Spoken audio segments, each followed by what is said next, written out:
Hello, and welcome to Morgan Meets the Eye. My name is Evan Morgan, and I am the host of this series. So, first things first, I want to thank you all for tuning in, and I do want to encourage you to follow me on social media.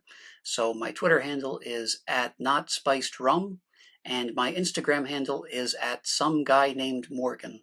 So, please make sure to subscribe to my YouTube page and certainly keep up with this show on Apple, Spotify, or upon whichever streaming platforms this show is available.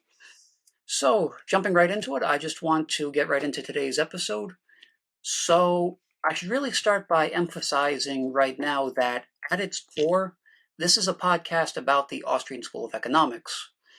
And mainly, it's about taking these principles and analyzing them, examining them, assessing how they work, and understanding why it is that they're so crucial in our society. And in many cases, we can take these principles and apply them to the world around us. And that's exactly what this podcast seeks to do. So, with this in mind, for this episode, I'll be discussing a key concept within the Austrian School of Economics, which is the subjective theory of value. And in addition to this, I also wish to pay tribute to the man who developed it, one of my personal favorite economists, actually, within the Austrian School, Carl Menger. So yes, I'm going to be focusing specifically on the topic of value, and my goal here is to examine this concept pretty much on the molecular level, just in order to illustrate exactly how value actually works. Because if you only take value at face value, it's really easy to get swayed. And I like to say that when we truly understand the concept of value itself completely, then we also discover why exactly the subjective theory of value is really the only legitimate approach to it. So this is to say that if you believe that value is objective, not subjective, but rather objective, which would mean that some unvarying, unchanging quality exists as its own entity, completely independent of anybody in the marketplace's opinions or their perspective or anything like that, then this really reflects a lack of understanding about the actual concept of value in itself. All right, so before I really get into the subjective theory of value, I should really talk about value in a more general sense first. So, what is value exactly? Why is it important? How does it impact our lives? Why should we care about it? Why should it be a big deal to us? So, as to what value is, that's pretty straightforward. In economic terms, this would be a measure. Well, I don't really like using the word measure because that kind of implies numbers and mathematics, which is precisely what I'm trying to distance myself from as somebody who follows the Austrian school. So I definitely want to make a quick disclaimer here as well. There's nothing wrong with numbers. There's nothing wrong with mathematics. Crunching numbers is a crucial part of economics and econometrics as well. Econometrics exists for a reason. But the thing here is that economics is a softer science than, let's say, physics or astronomy or something like that. But anyway, back to the main point I was making. So let's say that value is an assessment then of the benefits that a buyer in the market can actually get from some good or service. And as far as measurement goes, I mean, really the most convenient way we could actually go about measuring the value of something is through money. And just another quick disclaimer, I'm talking strictly in economic terms here. I'm not about to go trying to put a price tag on something like a mother's love or friendship or anything like that you can't really measure quantitatively. And I want to state right here too, before anybody makes any misconceptions or gets anything confused, that price and value are not the same thing. So before I get into that though, I do want to wrap up this point I'm making. So basically, the not literally, but figuratively, $1 million question here is what is the maximum amount of money that a consumer is actually willing, and not to mention able, to pay for a certain good or service? What we need to ask here is when does the price get so high that everybody just gives up on the item? Or maybe more precisely and realistically, when does the price get so high that enough people are just not interested in buying the item that it no longer actually becomes profitable for whoever is actually setting this price in the first place? So the answer comes down to how much the consumers personally, subjectively value that good or service that's on the market. So as far as economics goes, virtually everything revolves around the concept of value. I like to say that value is the lifeblood of economics, if you will. So, for example, let's take praxeology, which is a very important concept in Austrian economics. In fact, I would say that it's so important that it would actually be more accurate to say that economics is actually an important concept within praxeology. But I'm kind of digressing there. So right now, I just want to give some quick background before I really get into the main point here.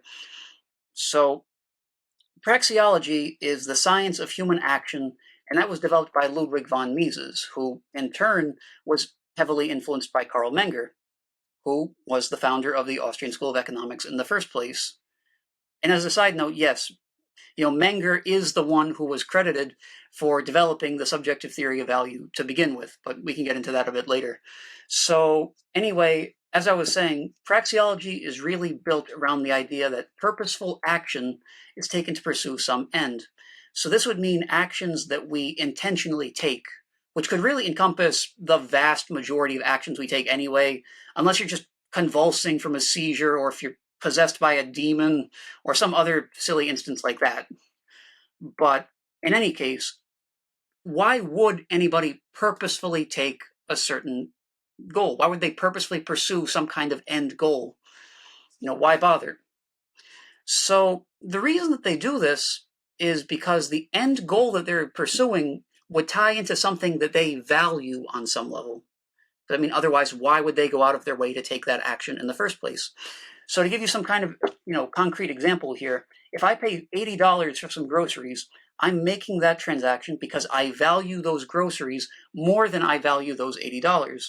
If I didn't value it as much, or let's even say I valued them both completely equally, then there would be no reason for me to go out of my way and make that purchase. Or just to give you another example, I purposefully go to work because I value the money I would get from working.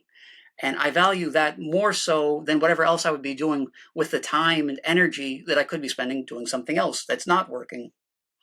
Or let's say I go to bed at a certain hour because I value that bed rest, the hours I would get sleeping, more than whatever I would be doing otherwise with those hours. So, anyway, even if we're talking about something that's just really mundane and minor, something that's simply just walking from one room to another, we're walking from one room to another because we're placing some level of value simply on being in that other room. Going to the other room is a goal that we're pursuing. We go there because we place some kind of value on being there. But anyway, value drives us and incentivizes us and motivates us to take these certain actions. And if value was objective, like these people who are outside of the Austrian school, who are completely outside of that circle, would have us believe, then we would all be taking, the exact same actions when we're put into the same situation. And obviously we don't, because we're individuals who have our own agency, we have our own subjective preferences that drive us to do different things, and we would make different decisions because of this from one another when we're placed in the same situation. So now, I know there are some people out there who are probably going to dispute this idea that value is completely subjective. I get that there are people out there who aren't going to be able to wrap their head around this idea, and they might say something like, if value is subjective, then why do goods and services on the market have these fixed objective prices? Well, first off, I really want to emphasize here that value is not the same thing as a set market price. So prices attempt to express how consumers value a certain good or service, and ideally these attempts would succeed. But of course, however, when the state steps in, when the government gets involved and they start implementing price controls and they try to force these prices to a lower place, or to a higher place, depending on whatever the given circumstance would be, that's going to throw things off. And in these cases, the state, in effect, is using force to put its own subjective valuation before everybody else's. It's forcing the other people to live according to its own subjective valuation. So, anyway, just going back to my original point here, prices are set according to supply and demand is practically, synonymous with valuation in the first place. And supply is a heavy influence on valuation to begin with.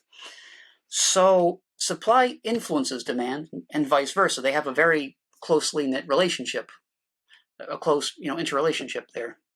So just to give you an example, a concrete example such as this, you have items such as gold and silver that are valued very highly by people because of how scarce they are, in comparison to other goods. If gold and silver were just outrageously abundant, if they were just growing off of trees, for example, people would not value a bar of gold as highly as they do now because it would be much, much easier to get a hold of it. And since many, many, many of the people around them would already possess it, it wouldn't have as much value in terms of trading and exchanging with other goods because, why would people want to accept gold in exchange for something if they already have an enormous supply of gold to begin with? Or if they at least have very easy access to it. So it just wouldn't have the same appeal in that case. But anyway, going back to what I was saying about the price, though, prices are representations, really, of value on a widespread scale. So even though our subjective valuations are inevitably going to differ, amongst each other to some extent, for the most part, there's going to be a lot of common ground. So while there may very well be some outliers on the margins of society, there's going to be a pretty close consensus on many goods.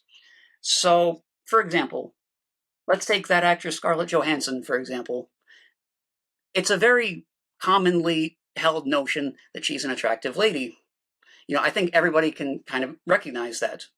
But let's say that, we don't all value her to the exact same level. Let's say I come along and say, I personally am more of an old-fashioned person. So, Scarlett Johansson, she's an attractive lady, but I personally think Jane Mansfield is more attractive. So because we can't necessarily measure that quantitatively, we can only measure it in more of an ordinal sort of way. Or so let's say I subjectively prefer Jane Mansfield over Scarlett Johansson. So in that case, we can't measure that quantitatively. We can't measure it in a cardinal sort of way. We can only really measure that in an ordinal sort of way, as far as a ranking. But in that ranking, we kind of show that there is still a differentiation in opinion there. So basically, the goal of the marketplace is to satisfy the values of as many people as possible at the lowest possible price. And if this isn't happening, then it only follows from here that the market is not operating at maximum efficiency. So producers can set, or at least they ideally should be able to set until the government steps in and messes things up, their prices at any level they choose. And I want to be clear here as well, they should have the legal right to set their prices, but they also have the moral and logical imperative here to set these prices at places that actually make sense. Now, let's say they set it at a quote-unquote bad price, which is to say, one that's just nowhere near that good's equilibrium price. So if the price is too high, the consumers will decide not to go buy it, or maybe they'll go to a competitor who's actually not out to gouge them terribly, destroy them financially. But on that same token, if a producer sets the price too low, the business itself might not be able to sustain itself, and they might not be able to offer goods or services in the long term. And this idea right here is sort of related to the flawed, cost of production theory of value. But there are some problems with the way that the classical economist actually structured that theory, but I can get into that a bit later on. For right now, though, the point here is that these prices really have nothing to do with the actual value of the item.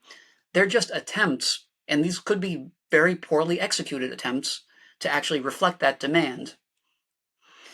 Now, inevitably, no matter what the price is, some people are going to buy a good or service, and other people are just going to pass it by, and they're not going to think twice about it. And they do that because value is subjective, but the ultimate goal here is to set a price that's going to sell as many units as possible over the long term.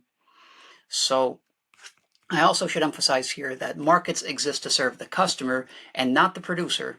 The reason we have these markets in the first place is to meet consumer demand, not the producer's demand. And as such, it's the consumer who determines the value of goods on the market.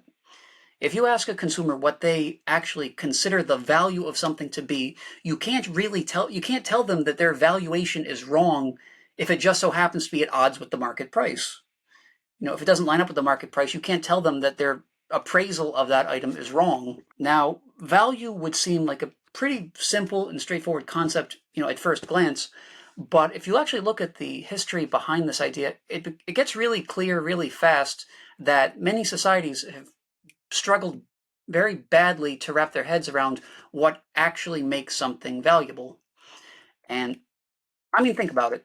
If we look back at primitive societies, people didn't have the advancements back then. They didn't have the established theories that we have today. So they really had to wing it, for lack of a better phrase. And if you asked them what made something valuable, you would get a variety of answers. They'd tell you things such as how hard it is to get the resources necessary to build these items, or how many men it required to assemble it, things like that. And yes, naturally, the accessibility of a good is definitely directly related to its supply. And we also have to factor in the supply of workers who are willing to do the job, because the workers themselves are a factor of production. So if a certain good costs a lot to the producer in order to get a good produced and marketed toward the public, then yes, that's going to affect the price, because if he keeps selling at a loss consistently enough, that's the end of his business. It's not going to be able to sustain itself in the long term. But this isn't the full story, because if we look at it even more closely, that businessman, he's a consumer himself. He had to make a lot of purchases on the market in order to run this business. And the way that he uses these factors of production is still an act of consumption. And he purchased these factors of production because he personally valued them. I mean, let's just take an example here. A farmer who needs to tend to his field is going to value a tractor a lot more than a person who runs a pet shop.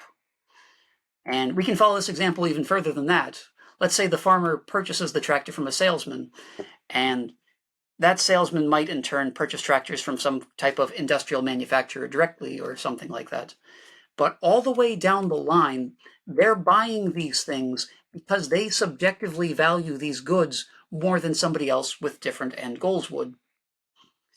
But anyway, throughout history, like I was saying, the idea of value has perplexed a lot of different civilizations, and it's led them to draw very different theories.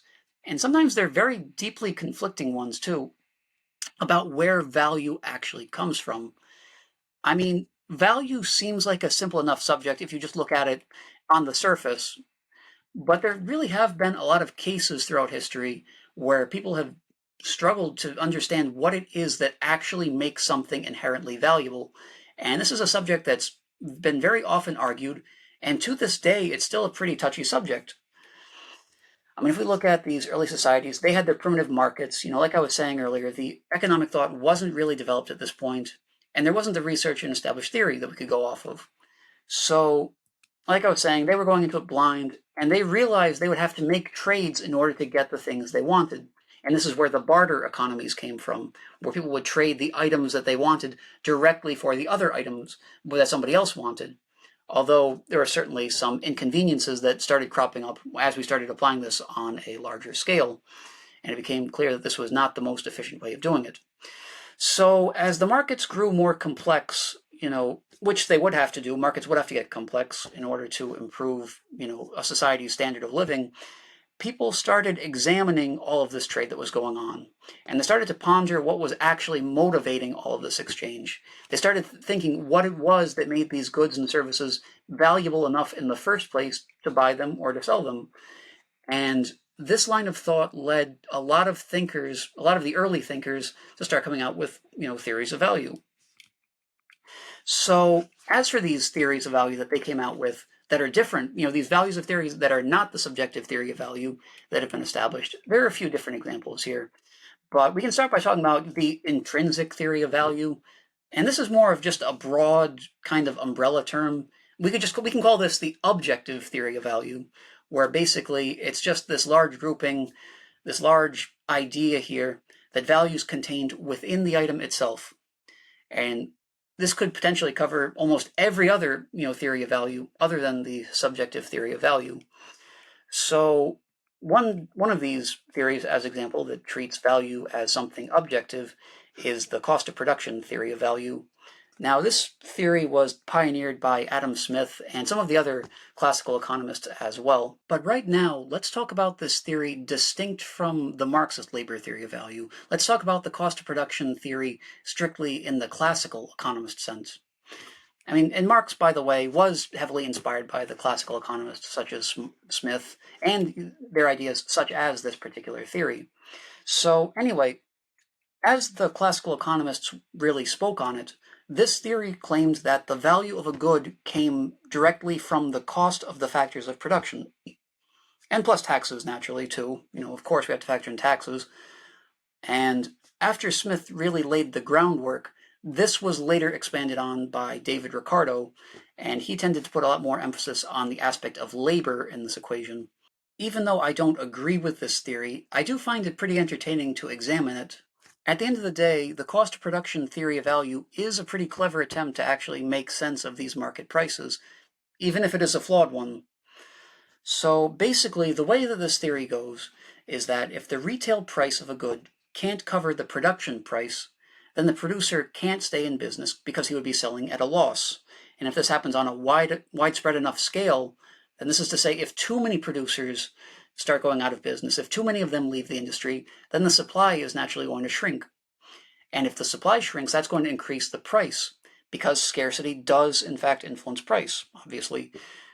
If the retail price within an industry is far above the cost of production, the industry is going to become overcrowded because you have more producers in that case. The more of them are going to flock to it, and the supply is going to increase, which is going to lower the price.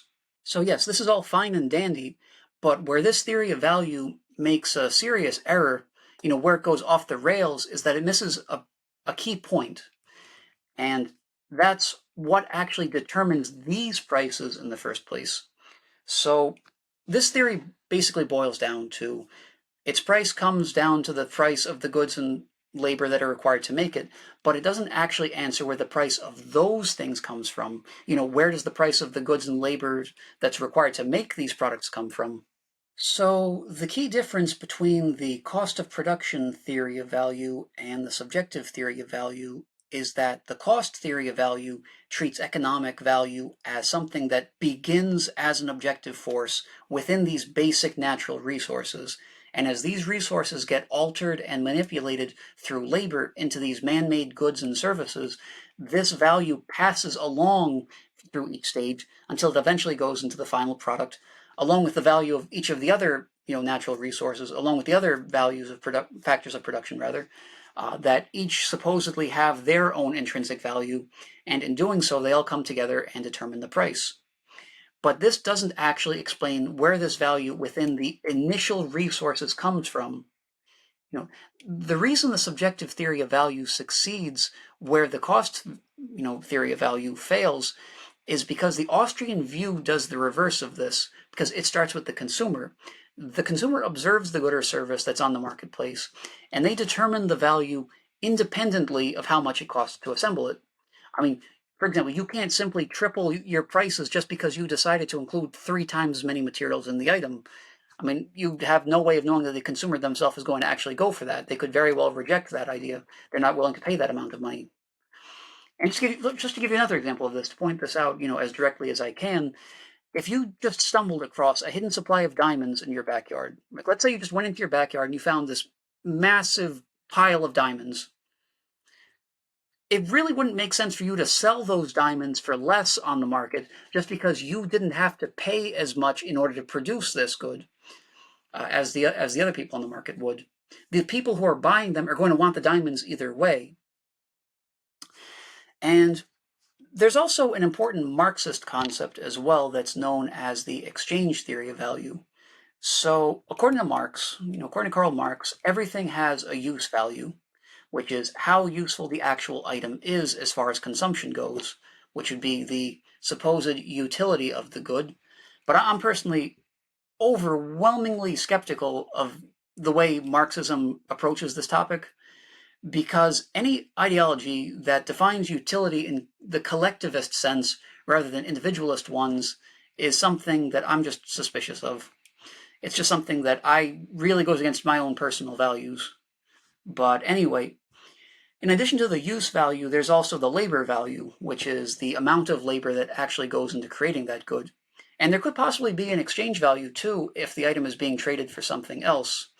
Now, the problem here is that these different values tend to conflict with each other, and they tend to trip each other up because Karl Marx, as you may or may not know, is very, very inconsistent logically. So yes, going along with what I was saying about use, there is a subset of people within economics who believe in a utility theory of value, which strictly asks how useful is the item, how conducive is this item as a means of achieving certain ends. So I'm personally not a fan of utilitarianism due to its inherently Machiavellian nature and the fact that morality and ethics should never take a backseat to anything, not even utility. But anyway, from this perspective, it might make sense to place high values on a house or a computer or maybe a car because of how useful they are in the practical sense. They serve a purpose, Their price comes solely from how well these goods can meet a socially recognized end. And for a while, this theory of value was accepted until the economic theory thinkers, the economic theorists of that day and age eventually came to a bit of a roadblock in the case of the infamous diamond water paradox, which actually leads me to my next point. So, yes, like I was saying, a lot of these theories did run into roadblocks, mainly because there was a crucial piece of information that they tended to overlook in each case. And because of this flawed approach led to some very negative social effects. This led to problems with pricing and the misallocation of resources. So getting to the diamond water paradox. So water has more utility than diamonds because diamonds realistically serve very little purpose in comparison to water. I mean, water is essential to our own survival, but diamonds, serve little to no use when it comes to food or shelter or physical health or any required need such as that. So yes, the idea that diamonds would be worth more than water wouldn't make much sense if we lived in an absolutely rational world. But we don't live in that kind of a world. We don't live in a purely logical world. People themselves tend to be fundamentally irrational. So the economists of that time tried to explain this with the labor theory of value, which meant that an item's value is determined by the amount of labor that goes into it. So, for example, a diamond ring takes more time and energy to actually produce than a bottle of water, for example. So, making a diamond ring, for example, requires, the division of labor among many different parties. You have the people mining the diamonds, you have the people, forging the brass ring, you have people who have to, attach the two items together, you have to find some type of jeweler, people like that.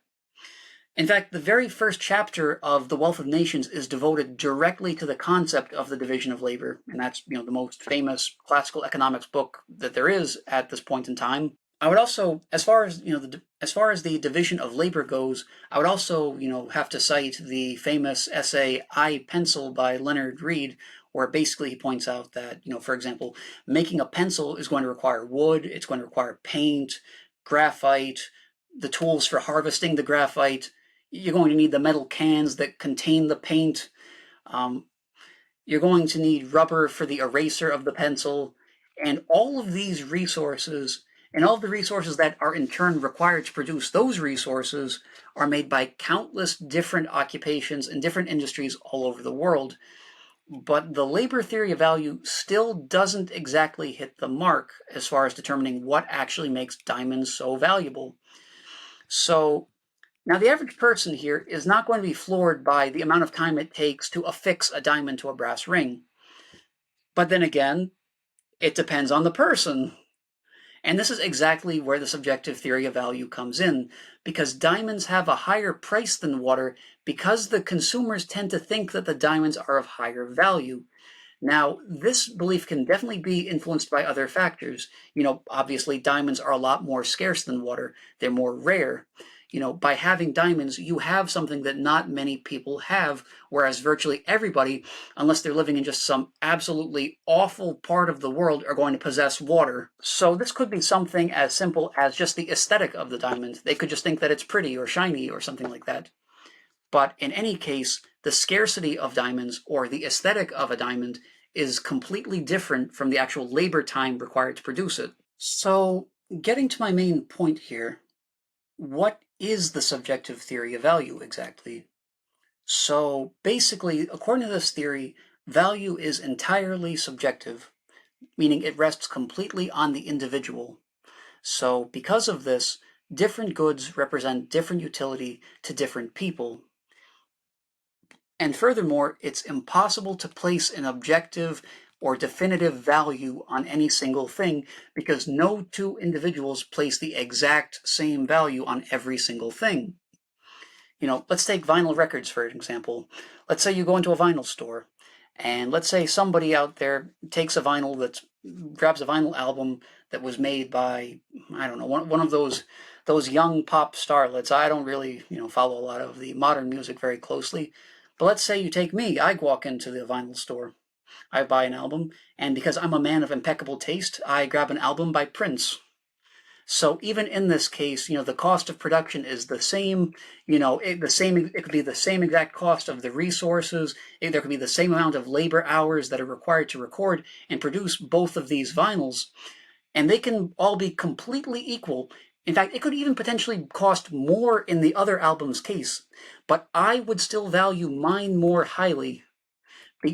I prefer it, but somebody else might not. They might think, Prince music might not be their type of thing. And, in this case, one man's trash is another man's treasure. And this really applies in plenty of instances. So, on another note, I definitely want to emphasize once again, that value and price are very distinct concepts, and conflating value with price is a huge problem, and this misconception has really obstructed a lot of people from recognizing the subjective nature of property here. So I want to emphasize here, price is simply the representation of value on a widespread scale. So prices aren't set arbitrarily, but rather they're set at a level where the most consumers would agree to give up their money in exchange for that item. And yes, prices are determined by supply and demand, which in turn can obviously influence how much a certain individual values something. But it's crucial to keep in mind here that these external factors do not objectively decide what the value of that thing is. Every individual's demand for a good or service is the subjective valuation that they're going to place on that good or service. So these subjective valuations, as far as measuring these desires that people have, they can only be ranked ordinally. They can't be ranked, cardinally in a sense of in a quantitative sense. So this is to say that the items can only be ranked in comparison to the other items in terms of their value, but we can't actually measure how much these items are valued. To give you an example, somebody can't value one item 2.5 times as much as another item. So the Austrian School's concept of marginal utility, on another note, reinforces the subjective theory of value. Just to give you another example, because if value were objective, then how can the same item provide, a different amount of benefit depending on how many units the actual consumer receives?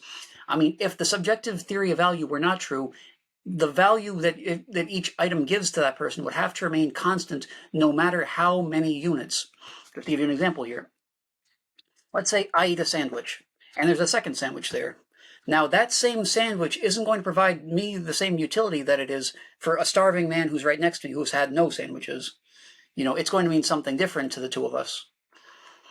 So, basically, to give you some type of historical background here, the subjective theory, as well as marginal utility, these were both developed by one of my personal favorite economists, Carl Menger. If we're not counting Ludwig von Mises or Murray Rothbard, he's probably influenced my economic views more than any other thinker. And to be fair, I'd even argue that Mises and Rothbard would not have been able to accomplish, the great things they've done. They wouldn't have been able to reach these great achievements here had it not been for Menger's work that preceded them and laid the foundation for them. So, anyway, like I was saying, Carl Menger was the founder of the Austrian School of Economics. He was the man himself who established this school that we still use to this very day. And he discussed his idea of the subjective theory of value in great depth in his 1871, book, Principles of Economics. And yes, within that book, he's also known for his contributions to different concepts such as marginalism. And to give you some context there, the central concept within marginalism is marginal utility. With marginal utility being the actual benefit in terms of happiness, pleasure, whatever, what have you, that somebody receives from one individual unit of a certain good. And it tries to measure how much the value from each individual good, diminishes over time. And even this concept of marginal utility is going to vary from person to person. Let's say, you've got somebody who's a casual drinker. They have a beer, they get some value from that, and then they go and drink a second one. It's not quite as good. It doesn't give them quite as much value as that first one provided to them. But then let's say you take somebody who's just a raging alcoholic, who's just out of control. They'll drink one beer, and they'll get probably a higher value out of it than the first person did, the more casual person. Then they'll drink a second beer. Maybe it's a little bit less value, but it's still, it doesn't nearly diminish as much as it did for the other person. They're still getting quite a lot of value. So they'll end up taking in a lot more units because they're still getting a lot more, value to them personally than somebody who's more of a casual drinker. So even in the case of marginal utility, the subjective theory of value still applies. So as for how Menger actually formulated this theory, actually how he came out with this idea, it's not that difficult to trace his line of reasoning. So anyway, to analyze what it is that makes something valuable, he would have had to start by examining the origin of value. And one particular way that we can do this is by looking at something that we possess and asking ourselves why it is that we actually use it. So in doing this, Menger naturally, he had to follow the logic that prior theories of value had established. And he had to figure out where these theories of value went wrong. And to be fair, Menger was also influenced by, certain German economists who came before him. Friedrich Hermann is one name, for example, that comes to mind. But anyway, beyond this, Menger rejected the cost of production theory of value that had been advocated by these classical economists back in the 18th and early 19th centuries. And from there, he realized that value arises strictly out of the relationship between an individual and the goods themselves. So what this means is that value's existence depends upon this relationship, and it can't exist unless there is both an individual and a good who are present. This is to say that value is not an inherent, inalienable quality within the good itself, but it can only exist if there's an individual consumer present. So I want to say here that I do believe that the subjective theory of value is superior to every other possible theory of value.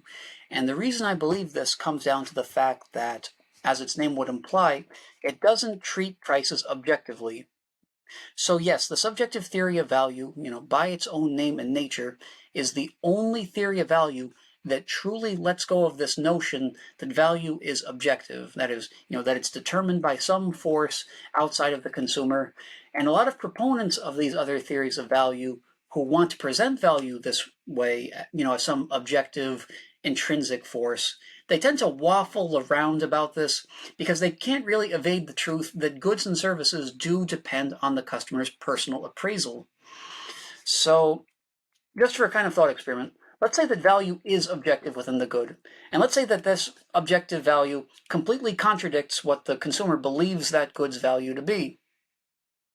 Let's say that, let's say you have a wicker basket. And let's say that the objective value of that is somehow, let's say this objective value demands that, this basket be sold for $20. Now we take the consumer here. None of the consumers want to pay that much for it, and let's say that they all agree that they won't pay more than $10.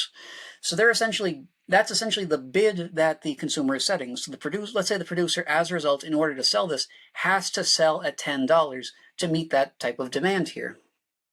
So in that case, let's say then that if these goods are still, that their price is still set according to what the consumers actually want, then what would the point of this $20 objective value even serve if it's just going to be completely ignored and, dismissed and sold for some other price instead?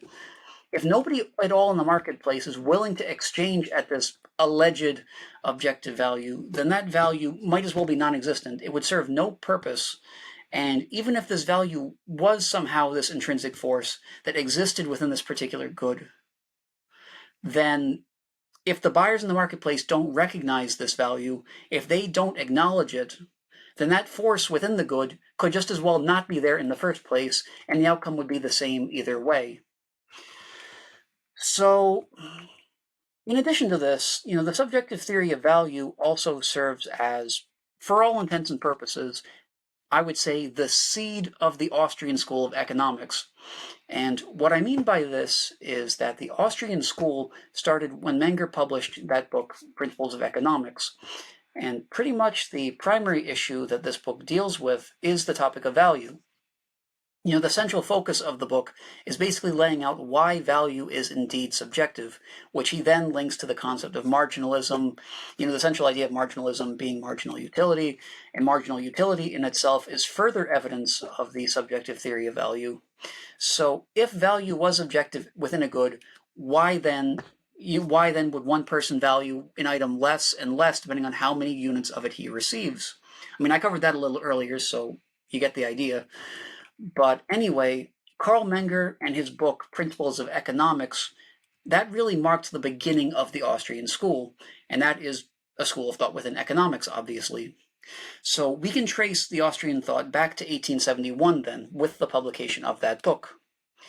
So to give you some background about what the Austrian school actually is, this is a school of thought that strongly emphasizes individualism, this type of methodological individualism is the crux of Austrian thought. And what this means is that Austrian economists understand that what happens, on the social level has to be explained through the actions of individuals. And sure enough, those very same individual actions are guided by that respective individual's own subjective valuation. So yes, Carl Menger is the key figure in this theory, but there were also some important peers of his who were also pivotal in this kind of line of subjective thought.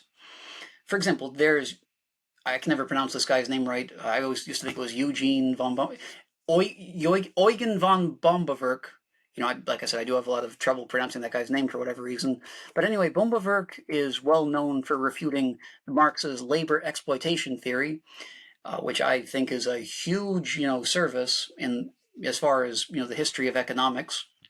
And he's also known for his insights into the theory of capital and interest.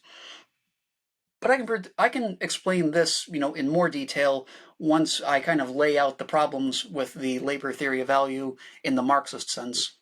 But for right now, I'm just going to lay out my own school of thought before I get into the different opposing views. And there is also Friedrich von Weisser, Bombewerk's brother-in-law, who also contributed some pretty interesting ideas, as far as, the idea of opportunity cost. He also, worked on, marginal utility along with Menger. And in addition to the theory of imputation, those two worked closely together. Just a fun fact about Weisser, by the way, is that when he was a university student, the Principles of Economics book was first published, and reading that book actually caused him to change his interest to economics.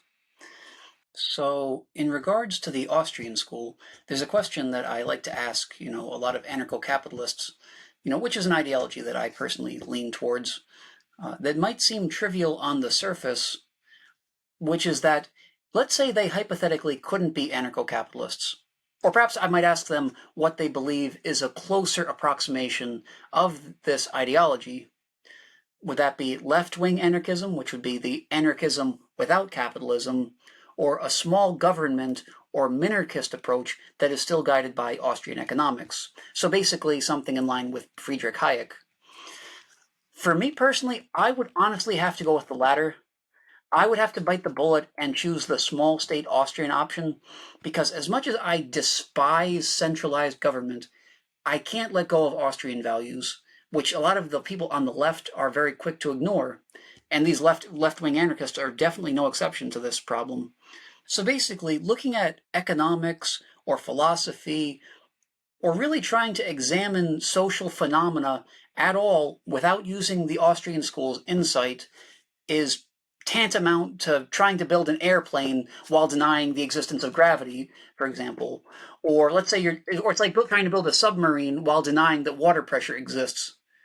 And basically, with the Austrian economics is really just the absolute glue that holds any economic system together. So as far as I'm concerned, you can't deny it and try to have some type of functional society. And the Austrian school of thought, one of the crucial and most inseparable pieces of that particular line of thought is the subjective theory of value. That's one of the most central concepts within it. So as to why the subjective theory of value is so crucial to it, this theory points out that value comes down to the individual. It puts everything on the individual, which is exactly what the Austrian school is concerned with. I mean, the fact of the matter is that there's no school of thought prior to or since the Austrians that has done as much to defend individualism or personal liberty. So the libertarian movement, for example, would definitely not be what it is today without Menger's contributions to economic theory. So the subjective theory of value also left the door open for Ludwig von Mises. It opened the door to his work on praxeology, like I was saying, earlier on. And this science of human action is basically the central concept of Austrian economics. And in turn, this science is deeply rooted in the established idea that value is subjective. Praxeology as we know it would be radically different. It would be completely unrecognizable if value were objective instead. I mean, the subjective theory of value is really a prerequisite for praxeology. So what I'm trying to say here is that, the purposeful action of human individuals being the driving economic force can only work if these individuals' own subjective valuations, and devaluations for that matter as well, are accepted as a given.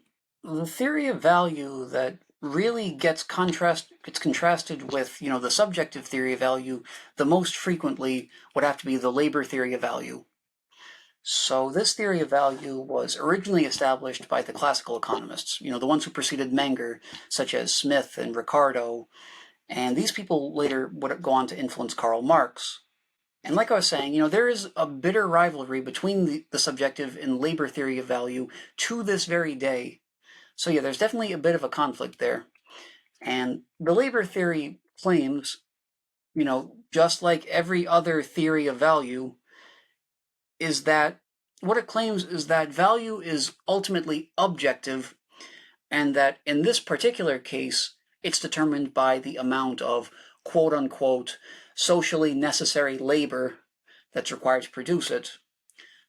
This begs the question, how do you determine what labor is socially necessary? And a better question could be, who is it that gets to make the distinction here between what society needs and what it doesn't need? So the only correct answer to that question is an individual in a free and unhampered market. But predictably enough, this is not the answer that Marx gives. In reality, this theory claims that value is derived from the amount of time that's required to produce a good or perform a service. So by this logic, goods would actually become less valuable as technology improves and the convenience and efficiency of the production process increase. And in doing so, this would lower the amount of labor required, by the worker. So now it's important to keep in mind that socially necessary labor is synonymous with the socially demanded labor. And I can't help but notice that this theory equates demand with society rather than with the individual. it's so they call for socially necessary labor, not the individually necessary labor. And if the history of socialism, as well as central planning, has taught us anything, it's that demand is a lot easier to measure on the individual level than on a more heterogeneous social level. So I want to explain here that, there are classical thinkers such as John Locke and, Adam Smith and David Ricardo who originally made great developments in what is called labor theory. And I want to establish that I'm not talking about labor theory of value here.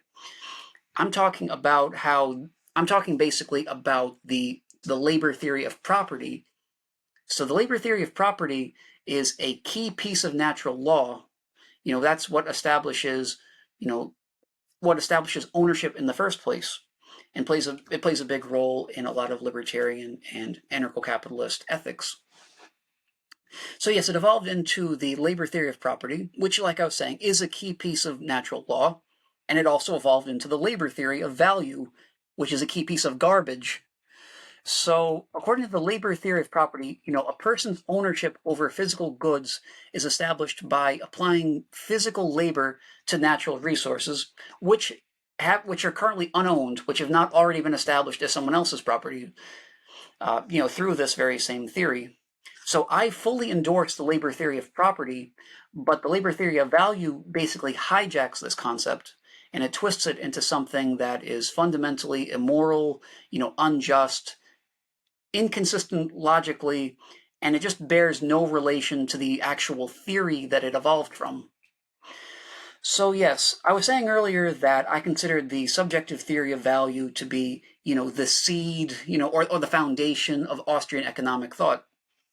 Well, to be clear here, the labor theory of value, on the other hand, is basically the foundation of Marxist thought. So it's pretty easy to see the roots of the labor theory of value in Marxism, and also in a lot of the more left-wing forms of anarchism. So Marxism claims, and I do want to emphasize here, it claims to support the workers' rights. I mean, I do too, but I can't get behind Marxism personally because I recognize that this ideology can't sustain itself in the long term.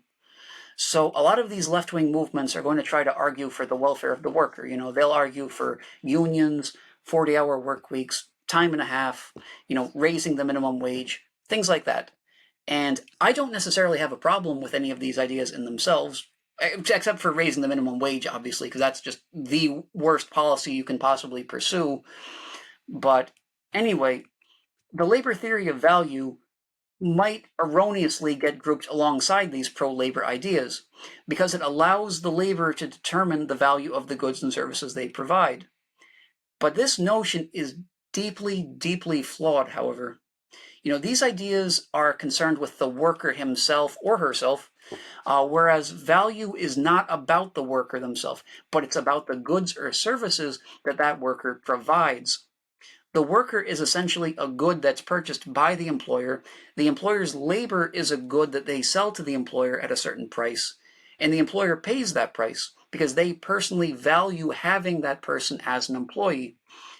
And let's not forget that every worker is also a consumer themselves who has to purchase goods and services from other, producers. So the labor theory of value is deeply flawed and logically inconsistent because you can work very hard for a very long time, for a certain good or service, but if there's no demand from consumers for that good or service, then it can't be exchanged with the other players in the market. If you can't exchange that good or service, then what purpose does it actually serve you as a producer? I mean, you can't simply insist that it is valuable to people if they themselves don't demand it or if they don't consent to purchasing it. I mean, unless we're talking about taxes, of course, when, in which case people have to pay for things that they don't want because the state lives off of force rather than demand. But I digress. I'm kind of going off on a tangent there.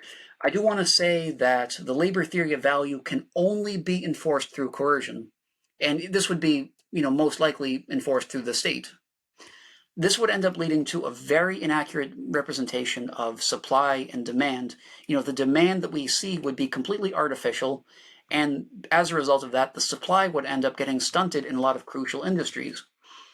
I mean, the truth is that a lot of left-wing movements, both within and outside of anarchism, and the same goes for Marx, and within and outside of Marxism, they'll claim to fight for the worker, but the truth is that the market is driven by the work they produce, and value should revolve around that end product rather than the process creating it. So the labor theory of value has resulted in the Marxist tenet of labor exploitation theory. And this makes the very, very superficial observation that the capitalist employer is taking advantage of his employees that he hires. So, according to the labor theory of value, let's take an upholsterer for an example. Let's say that the objective value of an employee's labor, according to Marxist theory, is somehow established to be $30 an hour to assemble a couch. And let's say it takes 5 hours to make the couch. So by that logic, they would have to be paid exactly $150 for producing it. But let's say that they only receive $120 because they agreed voluntarily to $24 an hour instead. And yeah, $120 is kind of cheap for a couch, but that's not really relevant to this hypothetical example. So let's say the couch sells for $150. Then, by this logic, the employer would be exploiting their labor by pocketing the extra $30. Now, let's put aside for a moment the fact that the employee they originally already agreed to receive that $24 an hour pay. And let's also put aside the very questionable methods that a person would have to use to determine the labor value of a certain good. The employer is actually the one taking on the risk, because every $30 profit they make from selling a couch would also pose a $120 loss for every couch they fail to sell. They would have to sell 4 couches to make up for the loss they would receive if they failed to sell one. They're taking on greater risk than the laborer who's going to get paid the $120 whether the couch gets sold or not. They get their money right away, whereas the capitalist has to wait to profit. So that capitalist has to have a lower time preference than they do in order to succeed. He can't really benefit right away, whereas the laborer is able to. I mean, if anything, he's the one who's getting exploited.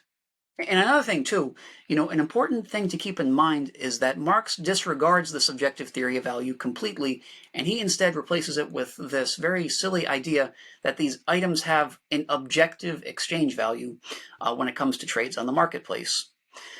And this idea, by the way, was actually influenced by a line from Aristotle, which I'm probably going to botch right now because my memory of it isn't that good. But it was something along the lines of there can be no exchange without equality. There can be no exchange with equality, and there can be no equality without commensurability, or something like that. So this means that every exchange must include 2 items of equal exchange value. And according to Marx, this value is determined by the amount of labor that went into producing them. So obviously, this naturally goes against the Austrian School and the subjective theory of value, because the labor theory of value still insists that a good's value is this intrinsic, objective characteristic of a certain item. And in this sense, the value is as an objective characteristic as, let's say, an item's weight or its color. I mean, this idea would have Ludwig von Mises spinning in his grave, but in any case, Eugen von Bombewerk, he addressed these ideas, as well as a lot of others, in his excellent book, by the way, Karl Marx and the Close of His System. So in that book, he argued in favor of the subjective theory of value, and in doing this, he went against this Aristotelian idea that exchanges have to be between 2 items of equal value. He pointed out that if you considered the item that you were getting to be equally as valuable as the item you were trading to the other person, then why would you even bother to make the trade in the first place? If you already have something that you consider to be equally as valuable as what you would be receiving, then what's the point of trading it? I mean, it's a pretty intuitive line of reasoning. I mean, it's like you wouldn't stand to receive any net gain from the trade. But Bombewerk, as well as Menger, they both argue that we exchange things in the first place because we value what we're getting in the trade more than what we're giving away. Otherwise, we wouldn't bother making the trade in the first place. And if we go a step further than that, Bombewerk also disputed the idea that the amount of labor that's involved in production, determines the value of that good. So first off, he pointed out that value can't be the product of labor because not everything that is exchanged in the marketplace involves labor to begin with. I mean, Bombewerk, he cites examples such as, petroleum reserves, soil, gold mines, natural resources like that. And if we apply the labor theory of value consistently, then these items would have no value whatsoever, despite the incredible usefulness a lot of these items would possess. They would essentially be worthless according to Marxist value. And Bombewerk also points out Marx's inconsistency in regards to the way, in regards to an item's use value and its labor value, as far as the relationship between them. So, for example, Marx is adamant that exchange value must remain separate from its use value, which would be the utility of an item, its usefulness. But the logic that Marx uses to come to this conclusion could just as easily be applied to labor value. So Marx is basically just choosing labor value over use value as a means of determining exchange value on a completely arbitrary basis. He's just choosing the one that he personally prefers. And Bombewerk does an excellent job, systematically laying out the case against the Marxist stance here. And I do strongly recommend checking out, Karl Marx and the Close of His System, because it is a great, book. It's very eye-opening, especially if you're somebody who's already, very much taken in by the Marxist stance. But when we recognize the inconsistencies of the labor theory of value and, the faulty reasoning behind the conclusions that it draws, it becomes clear that there are definitely some holes in the labor theory of value. And not just that theory of value, but all the other theories of value as well. And the one theory that does the best job of steering clear of these pitfalls is the only one that actually recognizes that value is not objective at all. And of all the economic schools of thought, the Austrian school is the one that's actually championed this subjective theory of value. So, as far as any criticisms that various groups, such as labor value theorists, might throw towards the subjective theory of value, there are some, but they don't faze me personally because they're completely flawed and fundamentally illogical. So, look, I understand that for some people out there who are looking for an answer that aligns with leftist views, then to simply say that different people value things differently, that might not be a very satisfying answer to these people. And considering that economics is a very complex field, it's clear to see how they might feel that way. However, it's a deceptively simple concept, and some people out there might conflate, the subjective theory of value with just throwing up your hands and saying, this issue is too complicated to give a definite answer to, so let's just say value varies from person to person and just give up from there. There's no way to figure it out, so what are we going to do? But there's a bit more to this idea than that, and some people are going to mistakenly claim that the subjective theory simply ignores the other factors that determine value in other theories. They're going to say that the subjective theory of value completely ignores labor or utility or things such as that, and that it doesn't take into consideration the ultimately irrelevant, complexities of these other theories, and as a result, it is therefore inferior to these critics. They'll say that the subjective theory of value just ignores the hard work and time that's spent by the producer, and then some might try to argue that value is both subjective and objective.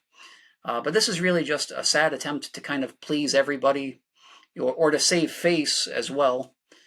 But they'll try to pose that, that sometimes value is some type of hybrid where it's both objective and subjective.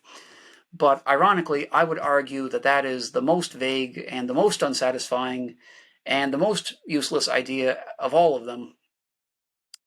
But as for my, response to these criticisms, I would personally say that the problem with rejecting the subjective theory of value is that you then have to reject the consequences that logically follow from this theory. So, if value is not subjective, you would have to deny that different individuals from different cultures with different purposes have different desires to actually buy certain goods and services. You would have to somehow ignore this.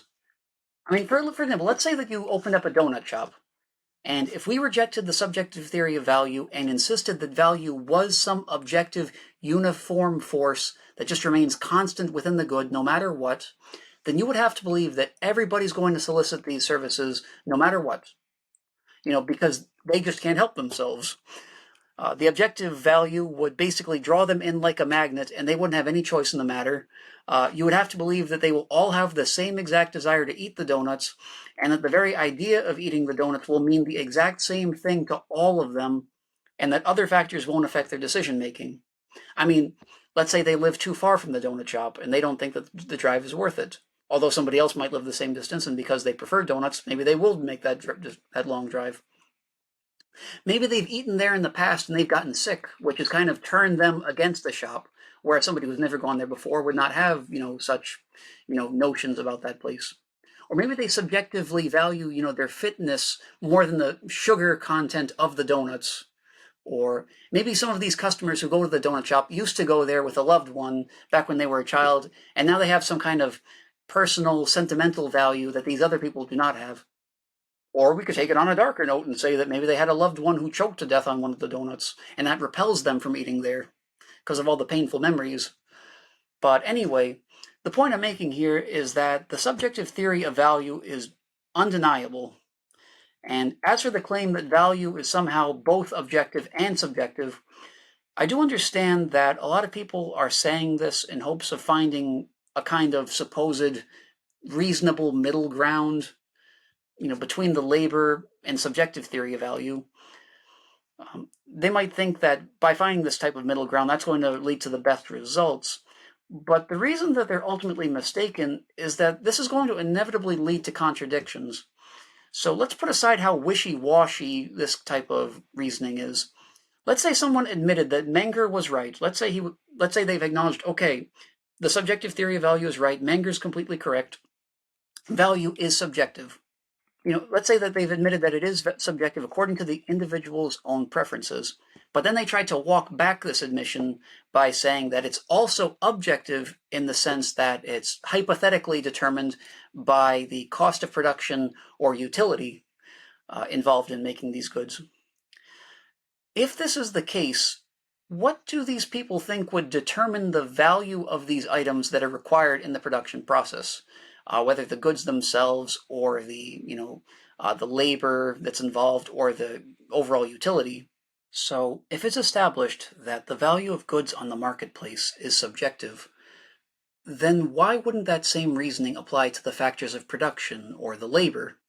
Because someone has to buy those factors of production, someone has to hire that labor, and they're buying these things for a reason. And the reason here is because in this case, the people making these purchases value the higher amount of money that they can get from selling the finished product on the marketplace, later on down the line in the future, more so than they value the lower amount of money that they have right now. So it would be the potential buyer's subjective valuation of these items and resources that determines their value, even in this case. And as far as utility, what determines utility? The goods and services being produced here would have to be put towards a use that the marketplace considers valuable. I mean, even the utility of a certain good is going to vary from man to man. A pair of hedge trimmers might be very valuable to one consumer because he highly values lawn care, whereas someone else might consider that to be a low utility compared to keeping a clean house, so they place higher value on a vacuum cleaner's utility. So the bottom line of what I'm saying here is that if you acknowledge that value is subjective, you really can't try to water that down or try to downplay it from there with other theories of value, because those theories in turn are going to inevitably become dependent upon the consumer's subjective valuations as well, when you follow the subjective theory of value through to its natural end. So once we really wrap our heads around this idea, we can definitely recognize the implications behind the subjective theory of value and how it influences the world around us today. I mean, just think of the absurdities that would arise if value was not subjective. If every individual died right now, what would happen to the value of the existing goods that are left over? I mean, a barber's clippers really aren't going to have the same utility if there are no longer any humans who have hair to cut. So they're not going to be as useful to anybody. So why should their value stay the same exact thing then? If value is objective rather than subjective, then these goods would have to remain equally as valuable, even though demand would be completely non-existent in this type of scenario. I mean, how could they actually be valuable without an individual who has desires that they can fulfill? I mean, how can they be valuable without a person there to value them? So some people out there, might think that economics is boring and they might not care about the subjective theory of value, but they still act according to it all the time, regardless of that. In fact, what's funny is that a person dismissing this idea as not worth their time is ironically an example of the subjective theory of value anyway, because they're subjectively valuing this very concept as below the value of whatever else it is they could be devoting their time and their energy and their attention towards. So in any case, the big takeaway here is that value being subjective gives us greater autonomy in our own lives. And it also prevents others in the marketplace too from telling us what we have to think of different goods or services. So to put it as directly as I can, an attack on the subjective theory of value is an attack on free thought itself. And this same principle applies to attacks on the Austrian School. So before I conclude this, I just want to address, the people out there who might not be interested in the subjective theory of value. They might think it's too trivial or esoteric, or they might wonder why I'm even talking about it. So the fact of the matter is that it's a very important subject. And like I was saying, whether you realize it or not, we're all constantly living our lives by this principle. I mean, like I was saying, if you think the subject is boring or maybe too technical for your personal tastes, and because of that, it's not something you value very highly, then yes, even that is an example of the subjective theory of value in use. And just to emphasize how major of a subject this is, this theory has become a very widely recognized concept in mainstream economics. But with that said, you would be hard pressed to see Menger or the Austrian School, get the credit that they deserve for this contribution. What realistically ends up happening is that this concept gets shoehorned into places in textbooks where it's not going to overtly refute the ideas that they're trying to push there.